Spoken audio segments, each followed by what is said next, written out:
All right. All right. Well, good morning, everyone. Welcome to the State Operations Center, and we're going to give you a quick update on the wildfire response, the latest efforts across the state that's involved in assisting all those that have been impacted by these wildfires.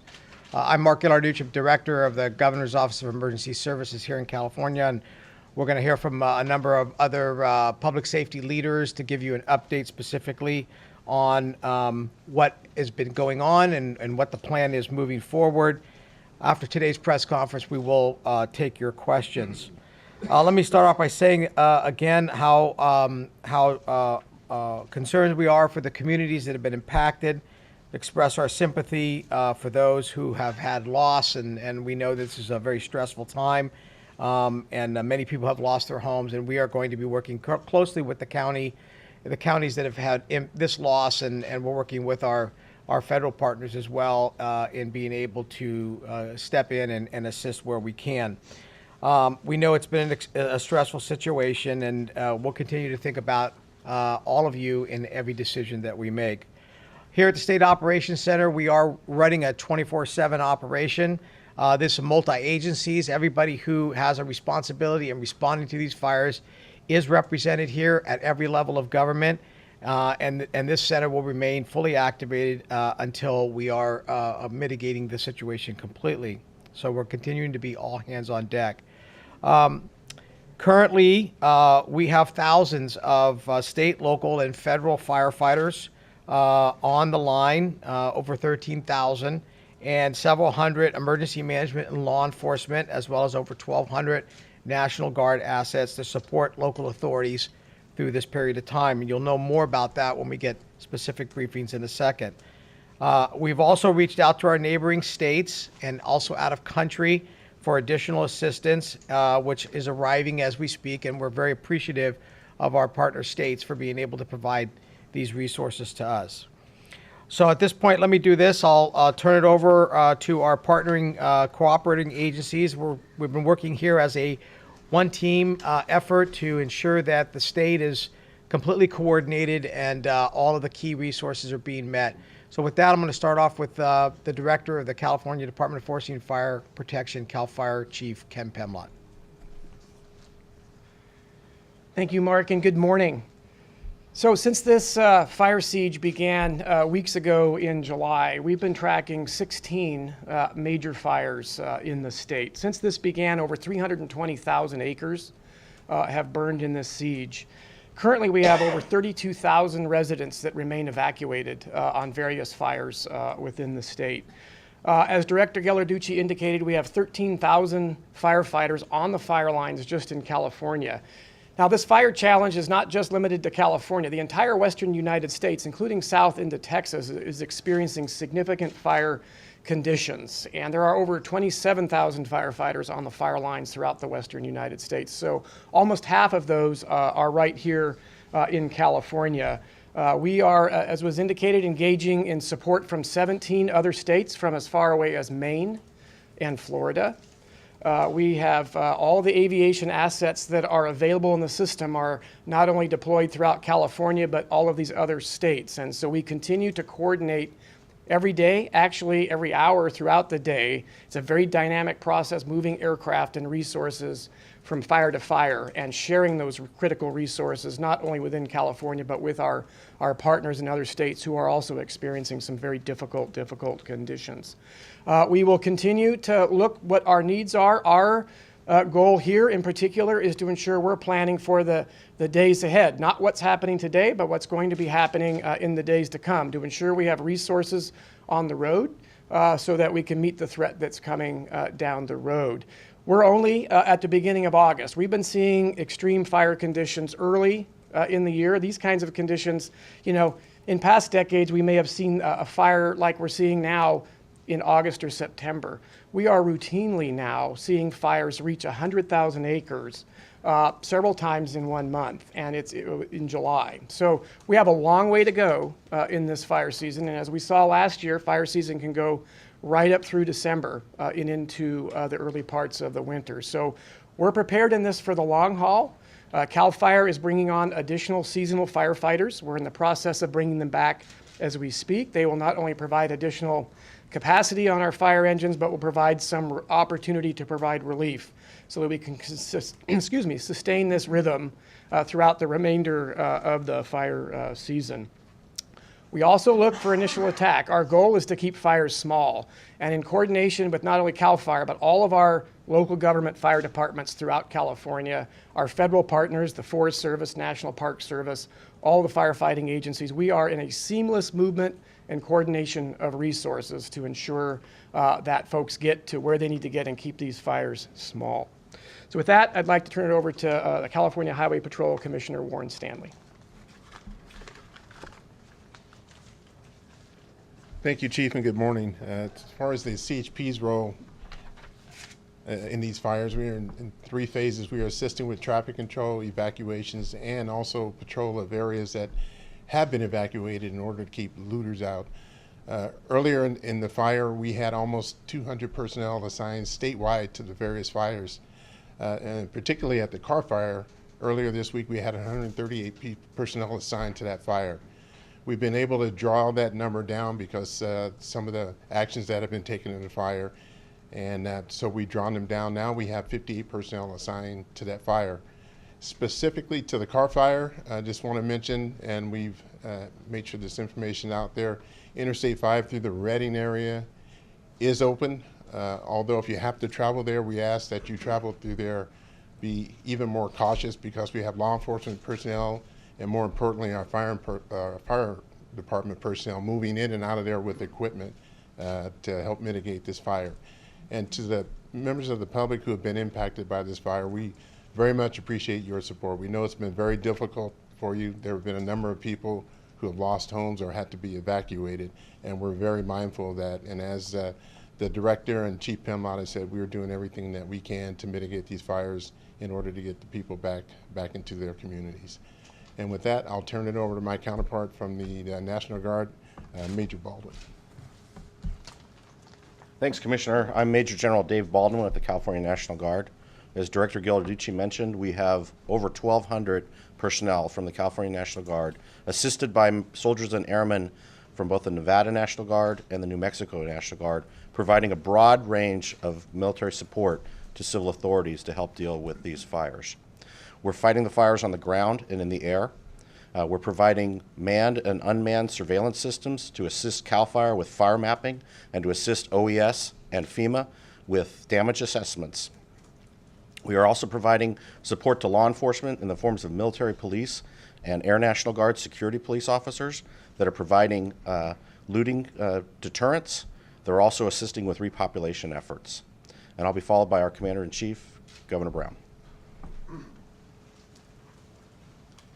You've heard there's a tremendous effort fighting these fires, and I want to personally thank all the firefighters who are on the line, the members of CAL FIRE, also the National Guard, and the thousands of inmates who are also on the line fighting to protect lives and bring these fires to a quick close to the extent that's at all possible.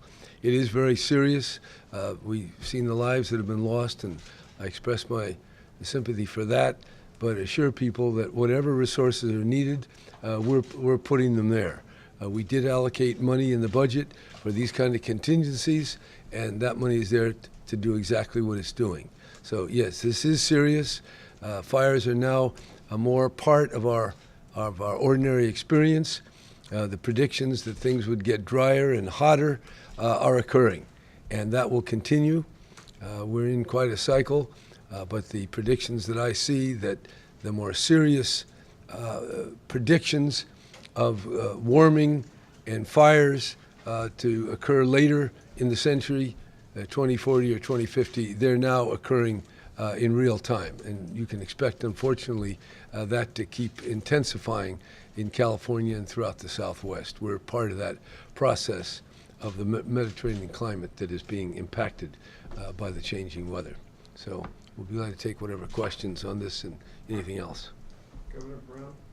Yeah. The fire season's longer than ever. It's hotter out there. What do you see in the next couple of months? Is this the first of a big fire? Are we gonna see more big fires? Well, I don't have a crystal ball here, but I would not be surprised if there were more fires. Obviously, there are going to be more fires. It's drier, and you get the soil is drying, the vegetation is drying. That makes for perfect kindling. And then these wind events, wind storms, even tornado type behavior are occurring. Some of this is unprecedented, and we're learning as we go. But we're in a new normal. We're in a drought that will continue. Now, whether you technically call it a drought, that's a matter for the weather people. But I would suspect there'll be more fires to come, and more fires each year for a very long time, because it's going to be a while before we shift the weather back to where it historically was. Given that, is there anything practical that the state can do to try to mitigate what the conditions are? Well, we have a forest management task force to do planned burnings to thin out the forest. There's also, there are a number of things, both in warning and having enough trained personnel, being ready. So there's lots of practice. People are doing everything they can, but nature is very powerful, and we're not on the side of nature. We're fighting nature with the amount of material we're putting in the environment. And that material traps heat, and the heat fosters fires, and the fires keep burning. So that's where we are, and we will have to mitigate. And the Forest Task Force is moving in that direction, but I think in the years to come, you're going to see a lot more expenditure on prevention and adaptation and helping people avoid these kind of fires or escape from them. On that topic, you mentioned the budget. Can you talk about, do you think there's going to be much of an impact on this year's budget given the growing unexpected costs? And in the future, how much do you think that's going to have to be taken? Well, there's money in this year's budget. We're enjoying the 9th year of recovery. So this is the period when money accumulates to its highest degree. Probably within a year or maybe slightly longer, that money will begin to diminish and not materialize because of the business cycle that will have the downturn. So we've got the money now, but I would say things will get much tighter in the next 5 years as the business cycle turns negative and as the fires continue. Now, maybe the fires will pause for a year or two, but over a decade or so, we're going to have more fire, more destructive fire, more billions that'll have to be spent on it, more adaptation, more prevention. So all that is the new normal that we have to face. So far, this fire activity is a small part of our very large budget, but it is a growing part, and it will continue to grow as we adapt to the changing weather. In recent years, we've seen these fires not just tackle the wildfire area, but actual towns and whole communities. Right. And a lot of those folks are left trying to go back to moonscape. What's being done to allocate money to those people so they can get back on their feet sooner? Well, there's the federal emergency relief. There are various low-interest loans, and there are various programs that are made available. This is going to become an increasing problem. California historically was not designed for 40 million people. It was designed for a few 100,000. And I know that because that was the number for eons, at least 12,000 years, maybe longer. No one ever thought to try to have 40 million people. That was just yesterday that we got that idea. And even 20 million is rather recent. So we're in a bold, unprecedented experiment with 40 million people and 32 million vehicles that burn flammable oil and gas. So we're going to have to adapt. We're going to change our technology. But in the meantime, we're going to spend a hell of a lot of money, and there is going to be a lot of unpleasant events and suffering as a result. On the budget, for the past several years, what has been budgeted, the costs of these wildfires have exceeded what has been budgeted Right. for the past several years. What more needs to be done to close that gap, or does? Well, we have the money there. We have a rainy day fund. We're not down to our last dollar at this point, and we won't be for a long time. Even when things get tough, there's always available borrowings that can be made available. But we're being surprised. Every year is teaching the fire authorities new lessons. We're in uncharted territory. Since civilization emerged 10,000 years ago, we haven't had this kind of heat condition, and it can continue getting worse. I mean, that's the way it is. And some people don't want to accept that, and some people just outright deny it. But I don't say it with any great joy here.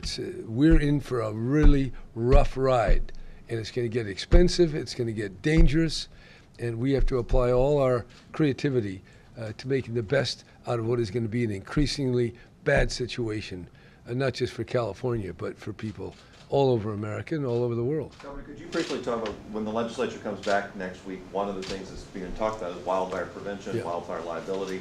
Could you sketch what your goal of them talking about that is? I know you put out proposed language, but overarching, what do you want them to do on the topic before they I want them to consider the proposal and take commentary from informed citizens.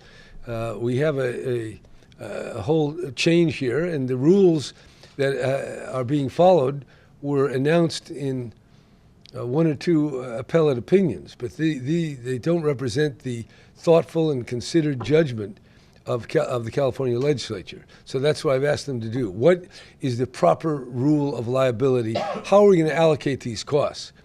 If you say it all is the utility forever, there won't be utilities. There'll just be public agencies, and it will all go through the tax system. So there's a lot of issues.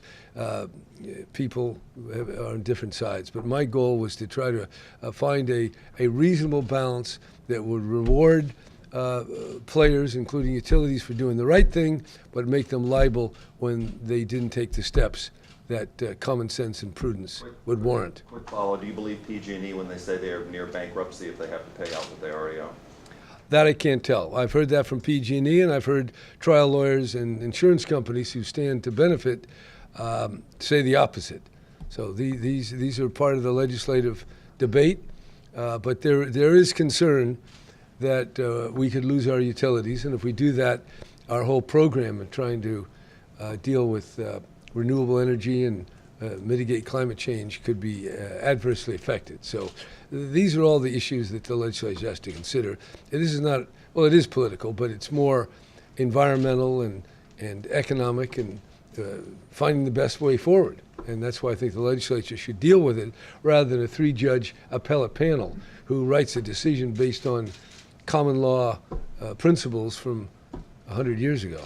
Governor Brown, has California done enough, particularly on the public notification side and the prevention side? That, they say that we're notifying people more and more through the 911 reverse operation, through going door to door. I think the people in Redding and the surrounding area have worked very hard to get people out of the fire.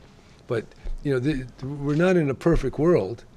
The world has its complexity and its uncertainty, and we're living with an uncertainty and trying to do the best we can. And I think the people on the front lines are very amazing. The fact the firefighters wear all that protective gear and they work in the heat.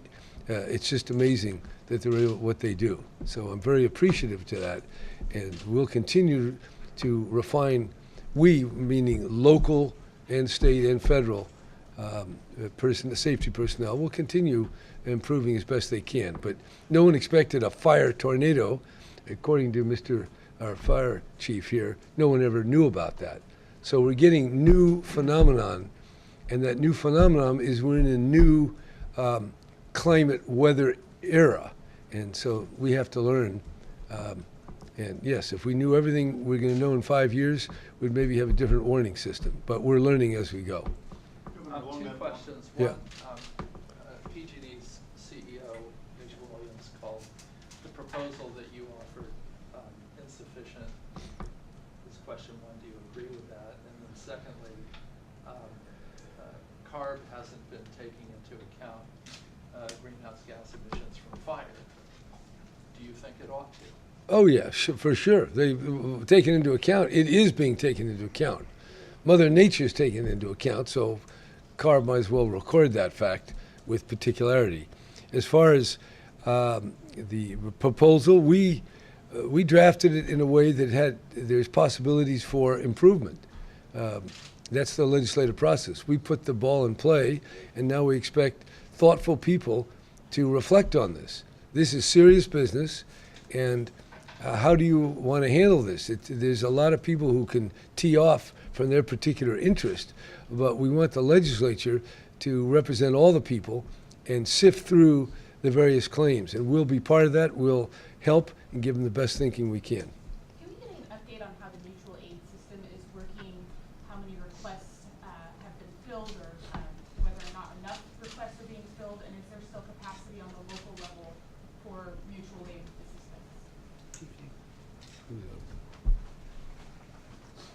Good morning. Kim Segarra, State Fire and Rescue Chief for Governor's Office of Emergency Services.